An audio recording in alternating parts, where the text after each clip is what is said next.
ನಮಸ್ತೆ ಮಕ್ಕಳ, welcome back to my channel. ಇವತ್ತು ನಾವು 7ನೇ ತರಗತಿಯ ವಿಜ್ಞಾನದಲ್ಲಿ ಸಸ್ಯಗಳಲ್ಲಿ ಪೋಷಣೆ ಈ ಒಂದು ಅಧ್ಯಾಯಕ್ಕೆ ಸಂಬಂಧಪಟ್ಟಂತಹ ಎಲ್ಲ ಅಭ್ಯಾಸ ಪ್ರಶ್ನೋತ್ತರಗಳನ್ನ ಈಗ ನೋಡೋಣ ಮಕ್ಕಳ. ಪ್ರಶ್ನೆ 1. ಜೀವಿಗಳು ಆಹಾರವನ್ನು ಏಕೆ ಸೇವಿಸಬೇಕು? ಉತ್ತರ: ಜೀವಿಗಳು ತಮ್ಮ ದೇಹ ನಿರ್ಮಾಣಕ್ಕೆ, ಹಾನಿಗೊಳಗಾದ ದೇಹದ ಭಾಗಗಳ ದುರಸ್ತಿಗೆ ಮತ್ತು ಜೈವಿಕ ಕ್ರಿಯೆಗಳಿಗೆ ಬೇಕಾದ ಶಕ್ತಿಯನ್ನು ಪಡೆಯಲು ಆಹಾರವನ್ನು ಸೇವಿಸಬೇಕು. ಪ್ರಶ್ನೆ 2.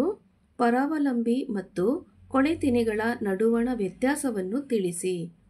ಉತ್ತರವನ್ನು ನೋಡಿ ಮಕ್ಕಳ. ಪರಾವಲಂಬಿ ಹಾಗೂ ಕೊಳೆತಿನಿಗಳು ಅಂತ ಈ ಥರ ಕಾಲಮ್ ಮಾಡ್ಕೊಳ್ಳಿ. ಆತಿಥೇಯ ಸಸ್ಯಗಳಿಂದ ಆಹಾರವನ್ನು ಪಡೆದುಕೊಳ್ಳುವ ಕಸ್ಕ್ಯೂಟ್ ದಂತಹ ಸಸ್ಯಕ್ಕೆ ಪರಾವಲಂಬಿ ಎನ್ನುವರು. ಕೊಳೆತಿನಿಗಳು ನೋಡಿ. ಸತ್ತ ಮತ್ತು ಕೊಳೆಯುತ್ತಿರುವ ವಸ್ತುಗಳಿಂದ ಪೋಷಣೆಯನ್ನು ಪಡೆದುಕೊಳ್ಳುವ ಅನೇಕ ಶಿಲೀಂಧ್ರಗಳಿಗೆ ಕೊಳೆತಿನಿಗಳು ಎನ್ನುವರು. ಪ್ರಶ್ನೆ 3. ಎಲೆಗಳಲ್ಲಿ ಪಿಷ್ಟದ ಇರುವಿಕೆಯನ್ನು ನೀವು ಹೇಗೆ ಪರೀಕ್ಷಿಸುವಿರಿ? ಉತ್ತರವನ್ನು ನೋಡಿ ಮಕ್ಕಳ. ಪರೀಕ್ಷಿಸಬೇಕಾದ ಎಲೆಗಳನ್ನು ತೆಗೆದುಕೊಂಡು ಅವುಗಳ ಮೇಲೆ 5 ರಿಂದ 6 ಹನಿ ಅಯೋಡಿನ್ ದ್ರಾವಣವನ್ನು ಹಾಕಬೇಕು. ಆಗ ಹಸಿರಾದ ಎಲೆಗಳು ನೀಲಿ ಮಿಶ್ರಿತ ಕಪ್ಪು ಬಣ್ಣಕ್ಕೆ ತಿರುಗಿದರೆ ಆ ಎಲೆಗಳಲ್ಲಿ ಪಿಷ್ಟವಿದೆ ಎಂದು ತಿಳಿಯಬಹುದು. ಪ್ರಶ್ನೆ 4. ಹಸಿರು ಸಸ್ಯಗಳಲ್ಲಿ ಆಹಾರ ಸಂಶ್ಲೇಷಣಾ ಪ್ರಕ್ರಿಯೆಯ ಸಂಕ್ಷಿಪ್ತ ವಿವರಣೆ ಕೊಡಿ. ಉತ್ತರ ನೋಡಿ ಮಕ್ಕಳ. ಎಲೆಗಳು ಕ್ಲೋರೋಫಿಲ್ ಎಂಬ ಹಸಿರು ವರ್ಣಿಕೆಯನ್ನು ಹೊಂದಿರುತ್ತದೆ. ಇದು ಸೂರ್ಯನ ಬೆಳಕಿನಲ್ಲಿ ಇರುವ ಶಕ್ತಿಯನ್ನು ಹಿಡಿದಿಟ್ಟುಕೊಳ್ಳಲು ಸಹಾಯ ಮಾಡುತ್ತದೆ. ಈ ಶಕ್ತಿಯು ಕಾರ್ಬನ್ ಡೈಆಕ್ಸೈಡ್ ಮತ್ತು ನೀರಿನಿಂದ ಆಹಾರವನ್ನು ಸಂಶ್ಲೇಷಿಸಲು ಬಳಕೆಯಾಗುತ್ತದೆ. ಸೂರ್ಯನ ಬೆಳಕಿನಲ್ಲಿ ಆಹಾರ ಸಂಶ್ಲೇಷಣೆ ನಡೆಯುವುದರಿಂದ ಈ ಪ್ರಕ್ರಿಯೆಯನ್ನು ದ್ಯುತಿ ಸಂಶ್ಲೇಷಣೆ ಎನ್ನುವರು. ಈ ಪ್ರಕ್ರಿಯೆಯ ಸಮೀಕರಣ: ಕಾರ್ಬನ್ ಡೈಆಕ್ಸೈಡ್ ಪ್ಲಸ್ ನೀರು, ಸೂರ್ಯನ ಬೆಳಕು ಹಾಗೂ ಕ್ಲೋರೋಫಿಲ್, ಕಾರ್ಬೋಹೈಡ್ರೇಟ್ ಪ್ಲಸ್ ಆಕ್ಸಿಜನ್. ಪ್ರಶ್ನೆ 5. ಸಸ್ಯಗಳು ಆಹಾರದ ಪ್ರಾಥಮಿಕ ಮೂಲಗಳು ಎಂಬುದನ್ನು ರೇಖಾಚಿತ್ರದ ಮೂಲಕ ತೋರಿಸಿ. ಇದು ತೋರಿಸಿ ಮಾಡಿ ಮಕ್ಕಳ. ಉತ್ತರವನ್ನು ನೋಡಿ. ಸೌರಶಕ್ತಿ, ಸಸ್ಯಗಳು ಅಂದರೆ ಸ್ವಪೋಷಕಗಳು, ಸಸ್ಯಾಹಾರಿ ಪ್ರಾಣಿಗಳು ಪರಪೋಷಕಗಳು, ಮಾಂಸಾಹಾರಿ ಪ್ರಾಣಿಗಳು ಪರಪೋಷಕಗಳು, ಕೊನೆಯದಾಗಿ ಕೊಳೆತಿನಿಗಳು. ನೆಕ್ಸ್ಟ್ ನೋಡಿ ಮಕ್ಕಳ. ಪ್ರಶ್ನೆ 6. ಬಿಟ್ಟ ಸ್ಥಳ ತುಂಬಿ. ಎ. ತಮ್ಮ ಆಹಾರವನ್ನು ತಾವೇ ಸಂಶ್ಲೇಷಿಸುವುದರಿಂದ ಹಸಿರು ಸಸ್ಯಗಳನ್ನು ಡ್ಯಾಶ್ ಎನ್ನುವರು. ಉತ್ತರ: ಸ್ವಪೋಷಕ ಎನ್ನುವರು. ಬಿ. ಸಸ್ಯಗಳಿಂದ ಸಂಶ್ಲೇಷಿಸಲ್ಪಟ್ಟ ಆಹಾರವು ಡ್ಯಾಶ್ ರೂಪದಲ್ಲಿ ಸಂಗ್ರಹವಾಗುವುದು. ಉತ್ತರ: ಕಾರ್ಬೋಹೈಡ್ರೇಟ್ ಅಥವಾ ಪಿಷ್ಟ ರೂಪದಲ್ಲಿ ಸಂಗ್ರಹವಾಗುವುದು. ಸಿ. ದ್ಯುತಿ ಸಂಶ್ಲೇಷಣೆಯಲ್ಲಿ ಸೌರಶಕ್ತಿಯನ್ನು ಹಿಡಿದಿಟ್ಟುಕೊಳ್ಳುವ ವರ್ಣಕ ಡ್ಯಾಶ್. ಉತ್ತರ: ಪತ್ರಹರಿತು ಅಥವಾ ಕ್ಲೋರೋಫಿಲ್. ಡಿ. ಸಸ್ಯಗಳು ದ್ಯುತಿ ಸಂಶ್ಲೇಷಣೆಯಲ್ಲಿ ಡ್ಯಾಶ್ ಅನ್ನು ಒಳ ತೆಗೆದುಕೊಳ್ಳುತ್ತವೆ ಮತ್ತು ಡ್ಯಾಶ್ ಅನ್ನು ಬಿಡುಗಡೆ ಮಾಡುತ್ತವೆ. ಉತ್ತರ: ಇಂಗಾಲದ ಡೈಆಕ್ಸೈಡ್ ಅಥವಾ ಕಾರ್ಬನ್ ಡೈಆಕ್ಸೈಡ್ ಅನ್ನು ಒಳ ತೆಗೆದುಕೊಳ್ಳುತ್ತವೆ ಮತ್ತು ಆಮ್ಲಜನಕ ಆಕ್ಸಿಜನ್ ಅನ್ನು ಬಿಡುಗಡೆ ಮಾಡುತ್ತವೆ. ಪ್ರಶ್ನೆ 7. ಕೆಳಗಿನವುಗಳನ್ನು ಹೆಸರಿಸಿ. ಮೊದಲನೇದಾಗಿ, ತೆಳುವಾದ ಕೊಳವೆಯಾಕಾರದ ಹಳದಿ ಬಣ್ಣದ ಕಾಂಡ ಹೊಂದಿರುವ ಪರಾವಲಂಬಿ ಸಸ್ಯ ಯಾವುದು ಮಕ್ಕಳ? ಕಸ್ಕ್ಯೂಟ್. ಓಕೆ. ಎರಡನೇದಾಗಿ, ಭಾಗಶಃ ಸ್ವಪೋಷಿತ ಸಸ್ಯ ಯಾವುದು ಮಕ್ಕಳ? ಹೂಜಿ ಗಿಡ. ಏನಂತಾರೆ? ಹೂಜಿ ಗಿಡ. ಮೂರನೇದಾಗಿ ಎಲೆಗಳು ಅನಿಲ ವಿನಿಮಯ ನಡೆಸುವ ರಂಧ್ರಗಳು. ಯಾವುದು? ಪತ್ರರಂಧ್ರಗಳು. ಓಕೆನಾ? ನೆಕ್ಸ್ಟ್ ಪ್ರಶ್ನೆ 8 ನೋಡಿ ಮಕ್ಕಳ. ಸರಿ ಉತ್ತರವನ್ನು ಗುರುತು ಮಾಡಿ. ಎ ಕಸ್ಕ್ಯೂಟ್ ಇದಕ್ಕೆ ಉದಾಹರಣೆ. ಯಾವುದಕ್ಕೆ ಮಕ್ಕಳ? ಕಸ್ಕ್ಯೂಟ್ ಪರಾವಲಂಬಿಗೆ ಉದಾಹರಣೆಯಾಗಿದೆ.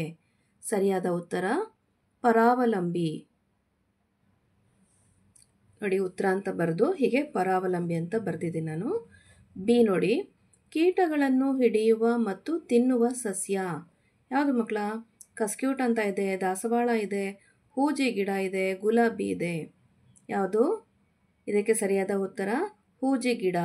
ಉತ್ತರ ಅಂತ ಬರೆದು ಹೂಜಿ ಗಿಡ ಅಂತ ನಿಮ್ಮ ನೋಟ್ಸ್ನಲ್ಲಿ ಬರ್ಕೊಳ್ಳಿ. ಓಕೆನಾ? ನೆಕ್ಸ್ಟ್ ನೋಡಿ ಪ್ರಶ್ನೆ 9. ಕಾಲಮ್ 1ರಲ್ಲಿ ಕೊಟ್ಟಿರುವ ಅಂಶಗಳನ್ನು ಕಾಲಮ್ 2ರಲ್ಲಿ ಇರುವ ಅಂಶಗಳೊಂದಿಗೆ ಹೊಂದಿಸಿ.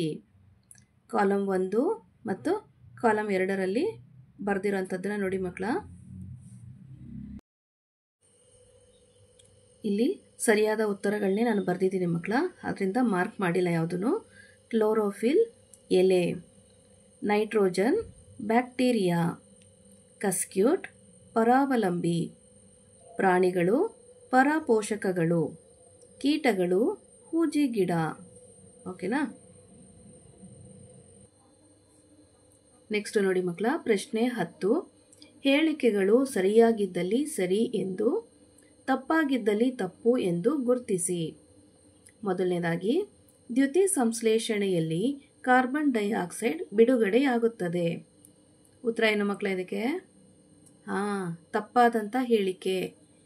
ಈ ಹೇಳಿಕೆ ತಪ್ಪಾಗಿದೆ, ತಪ್ಪು ಅಂತ ಬರ್ಕೋಬೇಕಿಲ್ಲಿ. ಆಯಿತಾ? ಎರಡನೇದಾಗಿ, ತಮ್ಮ ಆಹಾರವನ್ನು ತಾವೇ ಸಂಶ್ಲೇಷಿಸಿ ಕೊಳ್ಳುವ ಸಸ್ಯಗಳನ್ನು ಕೊಳೆತಿನೆಗಳೆನ್ನುವರು. ತಮ್ಮ ಆಹಾರವನ್ನು ತಾವೇ ಸಂಶ್ಲೇಷಿಸಿಕೊಳ್ಳುವ ಸಸ್ಯಗಳನ್ನು ಕೊಳೆತಿನೆಗಳೆನ್ನುವರು. ಹೌದಾ? ಈ ಹೇಳಿಕೆ ತಪ್ಪಾದಂಥ ಹೇಳಿಕೆ ಮಕ್ಕಳ, ತಪ್ಪು ಅಂತ ಬರ್ಕೊಳ್ಳಿ. ಮೂರನೇದಾಗಿ, ದ್ಯುತಿ ಸಂಶ್ಲೇಷಣೆಯ ಉತ್ಪನ್ನವು ಪ್ರೋಟೀನ್ ಅಲ್ಲ. ಈ ಹೇಳಿಕೆ ಸರಿಯಾಗಿದೆ ಮಕ್ಕಳ, ಸರಿ ಅಂತ ಬರ್ಕೊಳ್ಳಿ.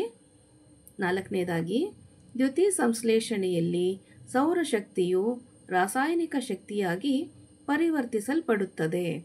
ಈ ಹೇಳಿಕೆ ಸರಿಯಾದಂಥ ಹೇಳಿಕೆ ಮಕ್ಕಳ, ಸರಿ ಅಂತ ಬರ್ಕೊಳ್ಳಿ. ನೆಕ್ಸ್ಟ್ ನೋಡಿ ಪ್ರಶ್ನೆ 11. ಕೆಳಗಿನವುಗಳಲ್ಲಿ ಸರಿ ಉತ್ತರ ಆರಿಸಿ. ಓಕೆ. ದ್ಯುತಿ ಸಂಶ್ಲೇಷಣೆಗಾಗಿ ವಾತಾವರಣದಿಂದ ಕಾರ್ಬನ್ ಡೈಆಕ್ಸೈಡ್ ಅನ್ನು ಸಸ್ಯದ ಯಾವ ಭಾಗ ಒಳ ತೆಗೆದುಕೊಳ್ಳುತ್ತದೆ? ಇದಕ್ಕೆ ನಾನು ಆಯ್ಕೆ ಬರ್ದಿಲ್ಲ ಮಕ್ಕಳ. ಇದಕ್ಕೆ ಸರಿಯಾದಂಥ ಉತ್ತರ ಬಂದು ಬಿ, ಆಪ್ಷನ್ ಬಿ, ಪತ್ರರಂಧ್ರಗಳು. ನಿಮ್ಮ ಟೆಕ್ಸ್ಟ್ ಬುಕ್ಕನ್ನು ರೆಫರ್ ಮಾಡಿ. ಆಪ್ಷನ್ ಬಿ, ಪತ್ರರಂಧ್ರಗಳು. ಓಕೆನಾ? ಪ್ರಶ್ನೆ 12 ನೋಡಿ. ವಾತಾವರಣದಿಂದ ಕಾರ್ಬನ್ ಡೈಆಕ್ಸೈಡ್ ಅನ್ನು ಸಸ್ಯಗಳು ಮುಖ್ಯವಾಗಿ ಇವುಗಳ ಮೂಲಕ ಒಳ ತೆಗೆದುಕೊಳ್ಳುತ್ತವೆ. ಇದಕ್ಕೆ ಸರಿಯಾದಂಥ ಉತ್ತರ ಆಪ್ಷನ್ 4, ಎಲೆಗಳು. ಆಯ್ಕೆಗಳು ನಿಮ್ಮ ಟೆಕ್ಸ್ಟ್ ಬುಕ್ ರೆಫರ್ ಮಾಡಿ ಮಕ್ಕಳ. ಇದಕ್ಕೆ ಸರಿಯಾದಂಥ ಉತ್ತರ ಬಂದು ಆಪ್ಷನ್ 4, ಎಲೆಗಳು. ಓಕೆ. ನೆಕ್ಸ್ಟ್ ಪ್ರಶ್ನೆ 13 ನೋಡಿ. ಬಹಳಷ್ಟು ಹಣ್ಣು ಮತ್ತು ತರಕಾರಿ ಸಸ್ಯಗಳನ್ನು ರೈತರು ದೊಡ್ಡದಾದ ಹಸಿರು ಮನೆಗಳಲ್ಲಿ ಏಕೆ ಬೆಳೆಯುತ್ತಾರೆ? ಇದರಿಂದ ರೈತರಿಗೆ ಆಗುವ ಅನುಕೂಲಗಳೇನು? ಉತ್ತರವನ್ನು ನೋಡಿ ಮಕ್ಕಳ. ಬಹಳಷ್ಟು ಹಣ್ಣು ಮತ್ತು ತರಕಾರಿ ಸಸ್ಯಗಳನ್ನು ರೈತರು ದೊಡ್ಡದಾದ ಹಸಿರು ಮನೆಗಳಲ್ಲಿ ಬೆಳೆಯುತ್ತಾರೆ. ಏಕೆಂದರೆ ದೊಡ್ಡದಾದ ಹಸಿರು ಮನೆಗಳು ಬೆಳೆಗಳನ್ನು ಪ್ರತಿಕೂಲ ವಾತಾವರಣದಿಂದ ರಕ್ಷಿಸುತ್ತವೆ. ಬೆಳೆಗಳನ್ನು ರೋಗಗಳಿಂದ ರಕ್ಷಿಸುತ್ತದೆ. ಪ್ರಾಣಿ ಪಕ್ಷಿಗಳು ಮತ್ತು ಕ್ರಿಮಿಕೀಟಗಳಿಂದ ರಕ್ಷಣೆ ಸಿಗುತ್ತದೆ.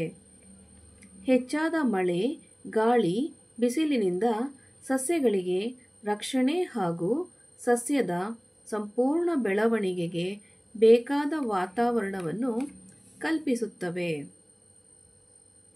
ಇದರಿಂದ ರೈತರಿಗೆ ಅಧಿಕ ಇಳುವರಿ ಹಾಗೂ ಲಾಭ ದೊರೆಯುತ್ತದೆ. ಮಕ್ಕಳ, ಇಲ್ಲಿಗೆ ಸಸ್ಯಗಳಲ್ಲಿ ಪೋಷಣೆ ಅಧ್ಯಾಯಕ್ಕೆ ಸಂಬಂಧಪಟ್ಟಂತಹ ಅಭ್ಯಾಸ ಪ್ರಶ್ನೋತ್ತರಗಳು ಮುಕ್ತಾಯಗೊಂಡಿವೆ. ಮಕ್ಕಳ, ಈ ಒಂದು ವಿಡಿಯೋ ನಿಮ್ಗೆ ಇಷ್ಟ ಆದಲ್ಲಿ ದಯವಿಟ್ಟು ನಮ್ಮ ಚಾನಲ್ನ ಲೈಕ್ ಮಾಡಿ, ಶೇರ್ ಮಾಡಿ, ಸಬ್ಸ್ಕ್ರೈಬ್ ಮಾಡಿಕೊಂಡು ನಾವು ಹಾಕುವಂಥ ಎಲ್ಲ ವಿಡಿಯೋ ನೋಡ್ತಾ ನಮ್ಮನ್ನು ಎನ್ಕರೇಜ್ ಮಾಡ್ತಾ ಹೋಗಿ ಮಕ್ಕಳ. Thank you for watching. Bye bye.